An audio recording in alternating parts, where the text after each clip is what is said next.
Budget के बाद market में ज़बरदस्त गिरावट देखने को मिला।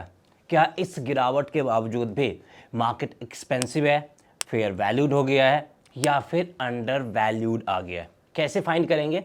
ये आप फाइंड कर सकते हैं बेस्ड ऑन पी, यानी निफ्टी का पी कितना है, बैंक निफ्टी का पी कितना, उसके बेसिस पे फाइंड कर सकते हैं। तो आप यहाँ पे हिस्टोरिकल डेटा देख सकते हो लास्ट कुछ ईयर्स का, और अभी अगर हम लेटेस्ट डेटा देखें तो निफ्टी का पी आपका 21.5 से लेकर 22 के बीच में है, जबकि बैंक निफ्टी का जो पी है वो 16 के करीब है। अब इसका मतलब क्या हुआ कि अगर निफ्टी का पी 21.5 से 22 के बीच में है, मतलब क्या है कि ओवर वैल्यूड है, अंडर वैल्यूड है या फिर फेयर वैल्यूड है।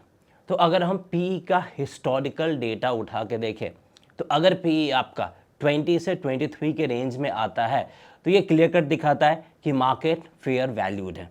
अगर ये आपका 23 से एवब आता है तो ये दिखाता है कि मार्केट आपका एक्सपेंसिव हो चुका है। वहीं अगर ये आपका 19 से कम आ जाता है तो दिखाता है मार्केट आपका अंडर वैल्यूड आ गया।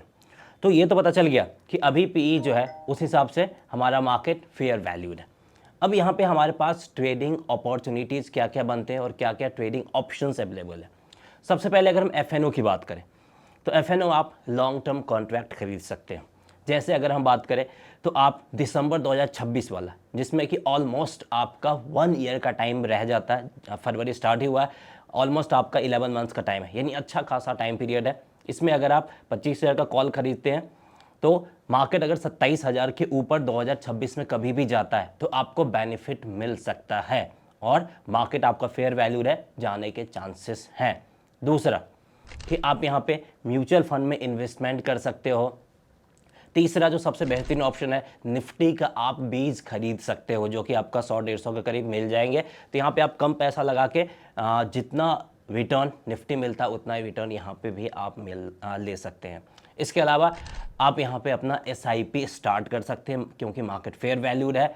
और अगर हम हिस्टोरिकल डेटा उठाएं तो जब जब P/E मार्केट फेयर वैल्यूएशंस पे आया है, मिनिमम आपको 15 से 20% का उस साल में रिटर्न दिया है। 2026 में भी आपको बेहतरीन मिल सकता है। बेहतर अपॉर्चुनिटी, बेहतर टाइम है इन्वेस्टमेंट के लिए।